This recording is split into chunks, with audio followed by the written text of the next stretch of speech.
안녕하십니까 성도 여러분. 최성수 목사의 말씀 묵상 시간입니다. 온전한 예배를 위해 캄보디아 바튼방 신학교에서 제공합니다. 오늘 본문은 에스겔 2장 1절로 10절까지의 말씀이고요. 그들 가운데 선지자가 있음을 알게 하라, 이 제목으로 말씀을 묵상하겠습니다. 에스겔은 하나님을 말씀하시는 이로 표현합니다. 이건 에스겔이 하나님을 어떤 분으로 경험했는지를 알게 해주는 표현인데요. 성령으로 충만한 가운데서 당신의 영광을 보도록 허락하신 하나님이 이제는 말씀으로 에스겔을 사로잡았다는 거죠. 엎드러진 에스겔을 일으켜 세운 건 말씀에 대한 경건한 태도를 말합니다. 하나님이 영을 통해 에스겔을 일으키셨다고 했으니 말씀을 들을 때 일어서는 태도는 오늘날에도 마땅히 지켜져야 할 일입니다. 말씀을 들을 때 일어서는 행위는 말씀을 존중히 여기는 태도이기 때문이죠. 이건 뒤에 이어지는 이스라엘 백성, 그 조상과 자손들의 완고한 태도와 대조적인 모습입니다. 그들을 향해 하나님은 패역한 백성, 나를 배반하는 자, 얼굴이 뻔뻔하고 마음이 굳은 자라고 말합니다. 패역하다는 말은 반역한다는 뜻인데요. 매사에 하나님의 뜻을 거스른다는 거죠. 하나님의 말씀을 존중히 여기지 않고 자기 생각에 따라 판단하고 마음이 가는 대로 행하는 모습을 떠올리게 합니다. 그들은 하나님의 말씀을 존중히 여기지 않았습니다. 이들의 태도가 얼마나 완고했던지 하나님은 에스겔을 이스라엘 백성에게 외칠 선지자로 부르면서 이스라엘을 가리켜 말하기를 패역한 자 혹은 패역한 족속이라 했는데요. 5번이나 반복합니다. 여기에 더해 같은 의미인 뻔뻔하다, 완고하다란 말을 포함하면 7번이나 반복한 겁니다.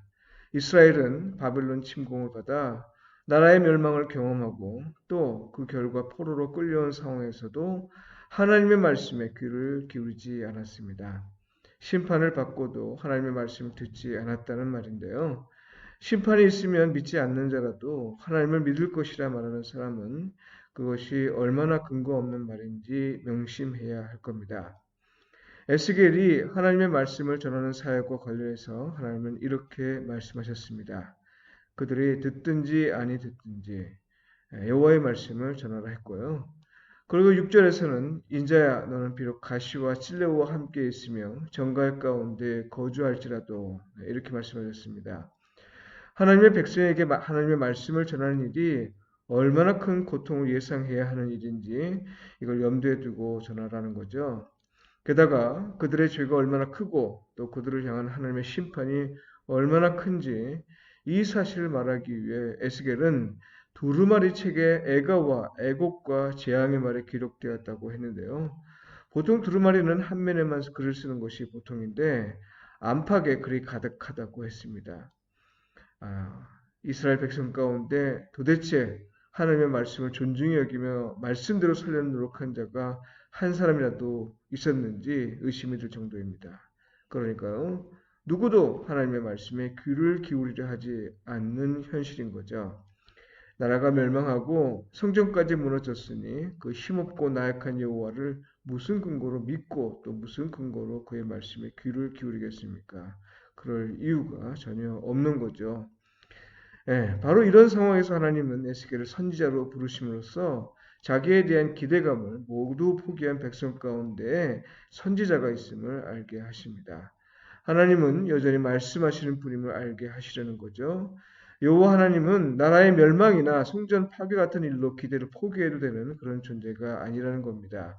그러함에도 불구하고 하나님은 세상을 다스리고 돌보시는 분임을 알게 하시려는 거죠.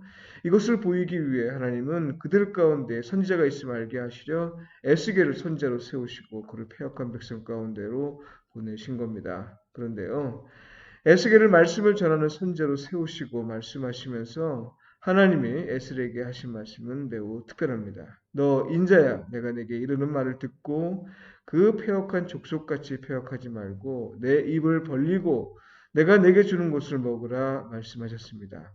한편으로는 에스겔 역시 하나님의 말씀을 전하는 일을 회피하거나 자기 뜻대로 전하지 말 것을 경고하시고 다른 한편으로는 이를 방지하기 위해 하나님이 주시는 말씀을 먹으라 하셨습니다. 여러분, 선지자도 사람입니다. 요나를 떠올리면요, 선지자라고 해서 모두가 하나님의 말씀을 그대로 전하는 건 아님을 알 수 있습니다. 그들 역시 사람이기에 두려움에 사로잡히고 그들 역시 사람이기에 생존을 염려하고 때로는 하나님의 뜻보다는 자기 뜻을 앞세우기도 합니다. 이스라엘 백성 가운데 활동했던 선지자들이 그랬던 거죠. 이걸 잘 아셨던 하나님은 에스겔에게 입을 벌리고 하나님이 주시는 것, 곧 말씀을 먹으라 한 겁니다. 이어지는 3장에선 내가 먹으니 그것이 내 입에서 달기가 꿀 같더라 했습니다. 소화되지 않은 말씀을 전하라는 것이 아니죠. 선지자가 먼저 소화하고 난 후에 전하라는 겁니다. 하나님의 말씀을 알고 있다고 전할 자격이 주어지는 건 아닙니다. 전하는 자가 먼저 그 말씀을 소화할 수 있어야 합니다. 그 말씀을 먼저 자기에게 적용해야 하는 거죠. 하나님의 뜻이 자기에게 일어나도록 한 후에 비로소 하나님의 말씀을 전하는 자로서 올바로 세움을 받을 수 있는 겁니다. 우리가 왜 온전한 예배를 중요하게 생각해야 합니까? 그건 듣는 자로서만이 아니라 순종하는 자가 되어 하나님이 우리를 통해 당신의 일을 세상에서 온전히 이루시게 하기 위함입니다. 하나님이 세상을 다스리시고 돌보시는 분임을 온 세상에 전파하기 위함이죠. 성도 여러분, 오늘도 교회가 비판받고 욕을 먹는 사회에서 살면서 이곳에도 하나님이 계심을 알리는 그리스도인으로 사는 일에서 성령의 인도함을 받으시길 바라고요. 그리스도인으로서 서로 뜨겁게 사랑하고 서로 힘써 돕고 진심으로 서로를 세우는 삶을 통해 하나님과 이웃에게 복음에 합당하게 반응하며 사시길 축복하며 기도합니다. 기도드리겠습니다. 주님, 교회가 욕을 먹고 비난받고 조롱거리가 되었습니다. 우리의 잘못과 우리의 죄가 큽니다. 무엇보다 하나님의 이름이 세상에서 욕을 먹는 일이 참으로 참담합니다. 하나님은 세상을 다스리시고 돌보시는 분임을 세상이 알도록 우리를 세워주소서.